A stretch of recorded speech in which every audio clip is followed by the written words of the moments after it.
오늘 말씀의 제목은 하나님의 교회입니다. 본문은 사무엘상 4장 1절로 18절에 있는 말씀까지입니다. 그 가운데 3절과 4절을 봉독해 드리겠습니다. 백성이 진영으로 돌아오매 이스라엘 장로들이 이르되 여호와께서 어찌하여 우리에게 오늘 블레셋 사람 앞에 패하게 하셨는고 여호와의 언약궤를 실로에서 우리에게로 가져다가 우리 중에 있게 하여 그것으로 우리를 우리 원수들의 손에서 구원하게 하자 하니 이에 백성이 실로에 사람을 보내어 그룹 사이에 계신 만군의 여호와의 언약궤를 거기서 가져왔고 엘리의 두 아들 홈니와 비느하스는 하나님의 언약궤와 함께 거기에 있었더라. 우리 교단이 다른 교단들과 다른 특징이 하나 있습니다. 바로 강단 뒤에 어떠한 장식을 두지 않는다는 겁니다. 많은 교단들이 대부분 십자가나 혹은 성경을 장식으로 두고 그것을 향하여서 예배드리게 합니다.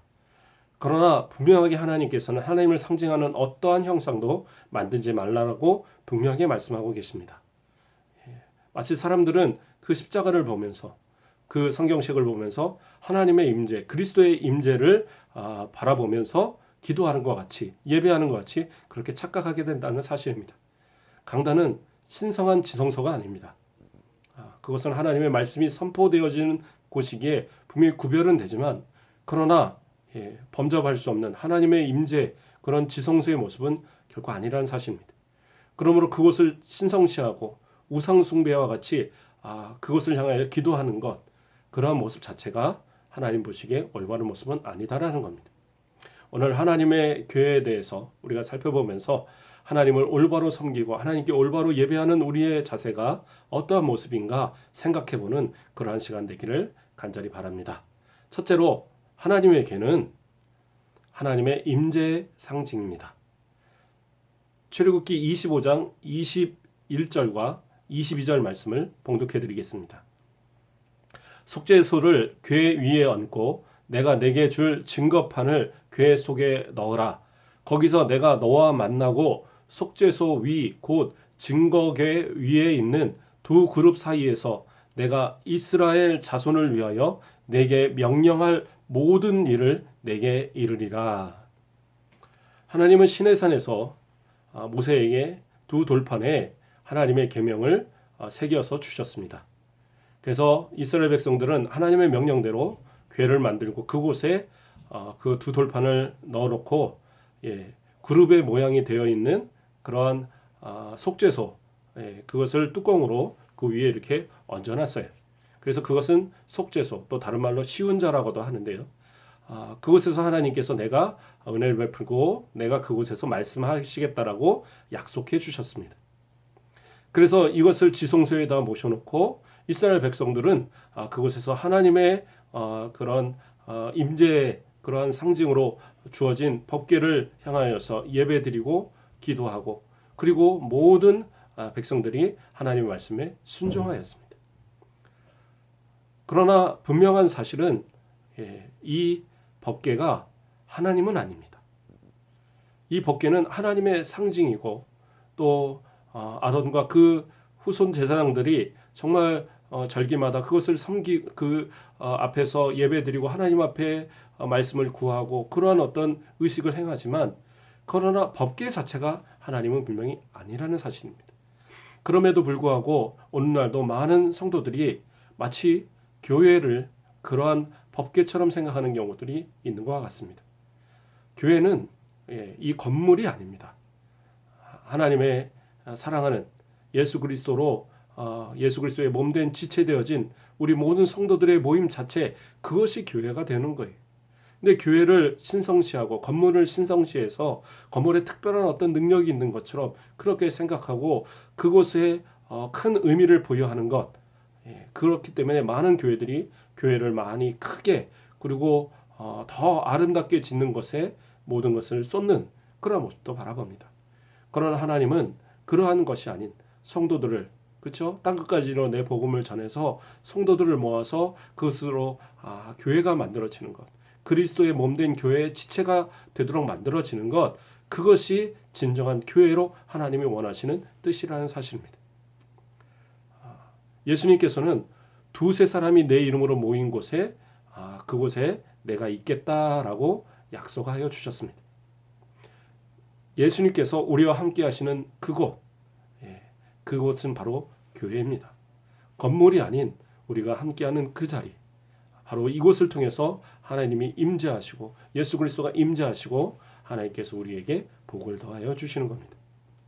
그러므로 하나님의 임재를 우리의 마음 가운데 온전히 새기고 건물이 아닌 진짜 우리 성도들의 연합됨이 교회가 되어지고 우리의 내적으로 마음속에 예수 그리스도를 모시고 살아가는 그러한 저와 여러분 되시길 주님의 이름으로 축복합니다. 두 번째로 하나님의 교회는 전쟁의 도구가 아닙니다. 오늘 본문 사무엘상 4장 3절 말씀을 봉독해 드리겠습니다. 백성이 진영으로 돌아오매 이스라엘 장로들이 이르되 여호와께서 어찌하여 우리에게 오늘 블레셋 사람들 앞에 패하게 하셨는고 여호와의 언약궤를 실로에서 우리에게로 가져다가 우리 중에 있게 하여 그곳으로 우리를 우리 원수들의 손에서 구원하게 하자 하니. 이스라엘 백성들이 블레셋과 함께 전투할 때에 큰 대패를 하게 됐습니다. 4,000명가량의 사람들이 죽게 되었어요. 그래서 그 원인을 생각하다 보니까 여호와의 궤를 가져와서 그것으로 인해서 우리가 승리를 하자 이렇게 마음을 먹었습니다. 그런데 여호와 궤를 가져왔긴 하였지만 그리고 그것을 전면에 내세우고 가서 전쟁을 하긴 했지만 결국엔 어떻게 합니까? 4만 명이 넘는 사람이 죽임을 당하고 그리고 이 여호와의 궤도 하나님의 궤도 결국엔 빼앗기게 되었습니다. 그러한 이유가 뭡니까? 이들의 말 가운데 그 원인이 있습니다. 뭐라고 얘기했습니까? 여호와의 언약궤를 실로에서 우리에게로 가져다가 우리 중에 있게 하여 그것으로 우리를 우리의 원수들의 손에서 구원하자. 마치 언약궤가 어떠한 전쟁의 승리의 능력이 있는 것으로 그렇게 착각하고 생각했다는 사실입니다.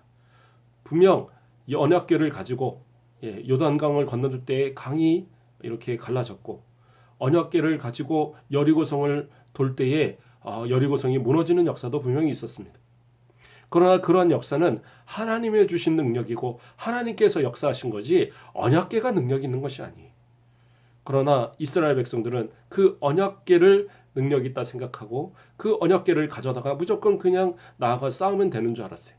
하나님 앞에 제사하지도 않고 하나님 앞에 기도하지도 않고 하나님께 아뢰지도 않고 그저 언약궤만을 의지하여 나아가 싸우려 할 때에 하나님의 뜻이 아닌 전쟁, 하나님의 뜻이 아닌 방법으로 나아가 싸우려 할 때에 결국에는 대패하는 그리고 하나님의 궤마저도 빼앗기는 결과를 갖게 되었다는 사실입니다. 오늘날 많은 사람들이 교회를 마치 그냥 만사 형통의 도구처럼 생각하는 경우가 있습니다. 교회를 나와서 예배 드리고 그냥 헌금을 하고 이것으로 내 모든 의무를 다 했다. 이것이면 내가 충분히 복받을 만하다. 그러나 그것이 아니에요. 하나님을 온전히 섬기고 하나님을 온전히 따를 때에 그럴 때에 그리고 하나님 앞에 온전히 믿음으로 서 있을 때 예수 그리스도를 믿는 믿음으로 서 있을 때만이 하나님의 능력이 우리 가운데 나타나는 거예요. 그래서 예수님은 뭐라고 얘기하십니까? 할 수 있거든이 무슨 말이냐? 믿는 자에게는 능히 하지 못할 일이 없느니라 라고 얘기하고 계십니다. 오직 예수 그리스도를 믿을 때만이 우리 모든 것을 할 수 있습니다. 어떤 어려움도 어떤 고난도 어떤 환난도 예수 그리스도를 믿는 믿음으로만이 분명히 승리할 수 있다는 사실입니다. 우리가 단순히 교회를 단순히 성경을 단순히 우리가 신앙적인 어떤 의무를 행하는 것이 나에게 능력이 되고 내 어떤 승리의 보장이 된다고 착각하지 마시고 오직 예수 그리스도를 믿는 믿음 가운데 승리하시는 저와 여러분 되시길 주님의 이름으로 축복합니다. 세 번째는 하나님의 궤는 섬길 자가 섬겨야 합니다. 4장 4절 말씀과 11절 말씀을 봉독해 드리겠습니다. 이에 백성이 실로의 사람을 보내어 그룹 사이에 계신 만군의 여호와의 언약궤를 거기서 가져왔고 엘리의 두 아들 홈니와 비느하스는 하나님의 언약궤와 함께 거기에 있었더라. 11절 하나님의 궤는 빼앗겼고 엘리의 두 아들 홈리와 비느하스는 죽임을 당하였더라. 이스라엘 장로들의 요청을 따라서 하나님의 괴가 전쟁터에 나왔습니다.